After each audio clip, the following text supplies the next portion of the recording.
Mike is a US scout sniper who, along with his spotter, is waiting for a dangerous criminal. They both see the target step out of a vehicle, and Mike aims his rifle straight at his head. He is just about to pull the trigger when something feels off. At that moment, a woman in traditional clothing comes out, and Mike suddenly realizes that this is actually a wedding. The target is still in his sights, but seeing the bride makes him hesitate. Going against orders, Mike lowers his weapon and reports that the criminal escaped, and the mission has failed. But he is about to regret this decision immediately. A guard below notices a distant glint and realizes it's the reflection from a sniper scope. Their position is exposed, and the guards start firing toward the hill. Everyone begins running in different directions to save their lives. Mike and his partner hide behind some rocks in the desert and call for helicopter support over the radio. But the problem is that when the spotter tries to give the GPS coordinates, he realizes that his tracker is broken. Now they don't even know where they are, and the enemy is rapidly closing in. At that moment, Mike gets an idea.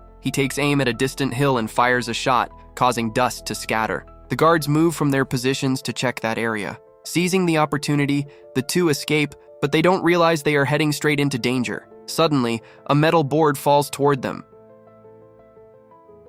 Mike picks it up and sees the words "Danger Landmine" written on it. His partner says it's probably just a way to scare people, but Mike doesn't believe that because he remembers that millions of landmines are buried in this area. Mike notices footprints on the ground and realizes that locals walk carefully to avoid these mines. He warns his friend, but he ignores him and keeps walking anyway. Suddenly, a loud explosion occurs. Dust and smoke rise from the ground. Mike panics and moves toward his friend, but as soon as he takes a step, he hears a click sound under his foot. Now he himself is standing on a landmine, and even the slightest movement could kill him. Mike looks in horror and sees that his friend's legs are badly injured. He tries to call for help, but his headset isn't working. Then he notices a radio pack lying on the ground and tells his friend to hold himself together so he can check the signal. His friend, in pain, tries to reach the radio, but the pain weakens him. Mike tells him to take out the med kit. He pulls out a morphine injection and injects himself, which gives him some relief. Now he drags the radio pack toward himself and tries to make a call. He tells him to turn on the radio, but due to shock, his friend starts losing consciousness and begins saying strange things. Both of them realize he won't survive much longer. Eventually, Mike leaves him there and composes himself, because now he has to save his own life. He slowly kneels down and takes out a knife, stabbing it into the ground. He feels metal beneath, meaning the landmine is just a few inches below. His last hope is the radio lying near his friend. Refusing to give up, he removes his shoelaces and ties them to his tomahawk, making a temporary hook. He stands up and throws the axe, nearly losing his balance. One small mistake could have killed him, but luckily, he survives. Finally, the hook catches onto the radio pack, and he sees a glimmer of hope. Mike's plan works, and he slowly pulls the radio toward himself. When he checks it, he realizes the battery is dead, but then remembers they had brought spare batteries. He searches his bag but can't find them, and then realizes they were left with his dead partner. Reaching there isn't possible, so he takes out a solar charger and connects it directly to the radio. It will take time to charge, but it's his last hope. As he reviews his gear, he remembers he also has a signal flare, which will be very useful during rescue. After some time, the radio gets charged, and he immediately calls base. He informs them that his partner is dead, and that he is standing on a landmine, about 4 hours away from a village. But bad news comes from the other side. Due to a sandstorm, helicopters cannot fly right now, and his only hope is to wait for the nearest convoy, which will arrive in 52 hours. Hearing this, Mike becomes angry, but the operator adds another terrifying detail, that most of the landmines in this area are still active, and the chances of them being defective are less than 7%. That means he is truly standing on the edge of death. If everything fails, he can try the Schumann maneuver. But just as the operator begins to explain it, the signal starts breaking and the call disconnects. Mike sets a 52-hour timer and tries to drink water, but realizes his water bag is empty. In the distance, he sees a massive sandstorm approaching. He quickly plants his rifle into the sand to stabilize himself so he doesn't move off the mine. The storm grows stronger, the wind shakes him violently, and he can barely maintain his balance. During this, he drops his second bag. When the storm finally ends, he looks around and is shocked to see that his friend's body is now very close to him. Hoping to survive, he starts searching for the batteries, but in the process, he finds a photo of his friend's family. He pauses for a moment, feeling sorrow that his friend will never see his wife again or spend time with his children. Eventually, he finds the batteries, but when he turns to grab the radio, he realizes it has been blown away by the wind. Now it's too far to reach, and his connection to the outside world is completely gone. After standing on the mine for 8 hours and 38 minutes, he runs out of water. In desperation, he fires a shot into the air. At that moment, he sees a local man in the distance. Mike points his gun at him and tells him to stop, but the man keeps walking slowly toward him, carefully avoiding the mines. Mike asks for help, and the man asks what he is doing there. When Mike realizes he understands English, he asks him for water and a radio, but the man seems confused. Angry, Mike makes it clear that if he takes even one wrong step, the mine will explode. The man then comes closer and gestures toward Mike's canteen. Mike gives it to him, and the man takes it and walks away. Before leaving, he advises Mike to keep moving, otherwise he will remain stuck there forever. Before we continue, I'd like to request you to subscribe to the channel. It would mean a lot to me. Hours pass, but the man does not return.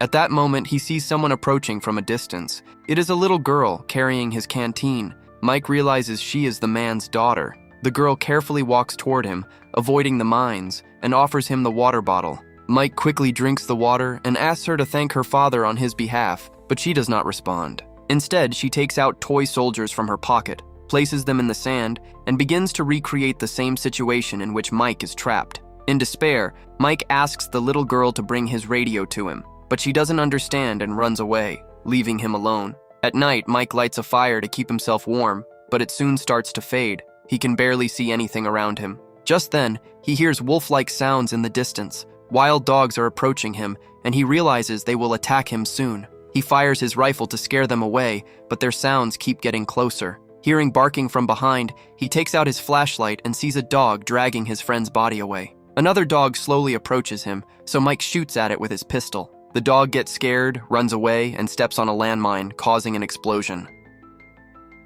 The next day, Mike is extremely exhausted from staying awake all night, but suddenly he sees the same local man coming again. Seeing his condition, the man says that he is very lucky to still be alive. Out of anger and helplessness, Mike again asks him to bring the radio, and this time he agrees. He goes, picks up the radio and brings it back to him. Mike immediately grabs it and starts inserting the batteries, but he doesn't notice the man shaking his head in disappointment. Before leaving, the man gives him another piece of advice, that he should become a free man, and then walks back toward the village. When Mike checks his watch, he realizes there are still 24 hours left for rescue to arrive. That night, Mike tries to stay awake, because if he shifts his weight, the mine will explode. But he is so exhausted that he starts hallucinating. He feels like his dead friend has come back and is telling him to stay alive for his girlfriend. Mike gets scared, but suddenly realizes it's all a hallucination, and in reality, the wild dogs have returned again. In the darkness, he can't see clearly and starts firing randomly, wasting his bullets. He doesn't have enough ammunition to kill all the dogs. At that moment, he remembers what his friend said, that as a last option, he could try the Schumann maneuver. He realizes that if the dogs knock him down, the mine will explode, so he has to do something himself. He quickly unties his shoelaces and uses a knife to press his shoe into the ground. Then he grabs his rifle and starts digging a trench in the sand. During this, a dog bites his leg. To save his life, he finally makes a decision. Now, he has only one option left. He gathers all his strength and tries to pull his foot out of the shoe. As soon as he jumps, the landmine explodes, throwing him into the air and crashing him onto the ground. But immediately he realizes that all of this was just a hallucination. In reality, he is still standing there, and the dog is brutally biting his leg. He is trapped, and the rest of the dogs also attack him. He becomes disconnected from reality, but by the next morning, he somehow manages to kill the entire pack. Now only 7 hours are left for rescue to arrive, but he has become extremely weak and his body has no water left. At that moment, the radio starts working again,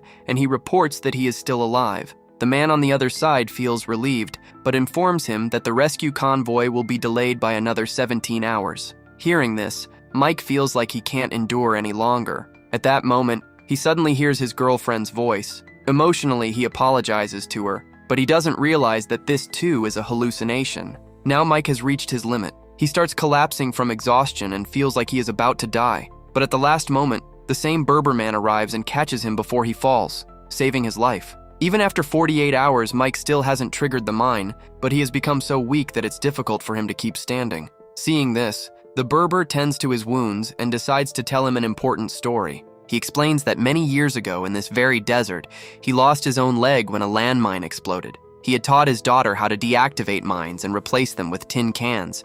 But one day, a terrible accident happened. He accidentally triggered a mine, which not only cost him his leg, but also took his daughter's life. He says that he has now moved on from all of it and advises Mike to do the same, to move forward. Then he takes out a strange blue bottle and says it's a powerful medicine and pours it into Mike's mouth. After that, he leaves forever, and Mike sees the little girl disappear into the air.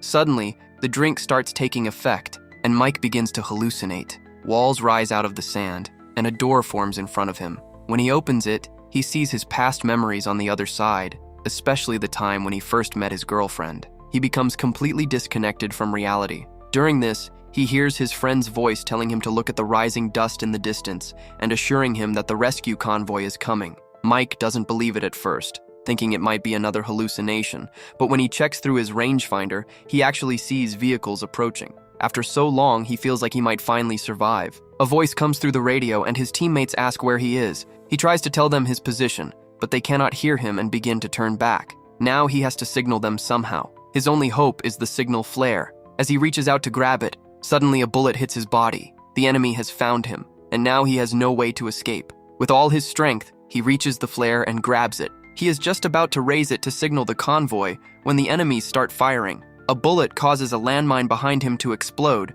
and the flare is thrown out of his hand. Now, to save his life, he makes a new plan. He fires at the surrounding sand, triggering another mine, which creates a cloud of dust. Because of this dust, the enemies can no longer see him. Taking advantage of the moment, Mike uses his rifle to aim carefully and takes down the enemies one by one. When everything goes silent, he searches for the flare, but it has gone too far away. Now he has only one option left. The convoy is moving away, and he decides that he has to move.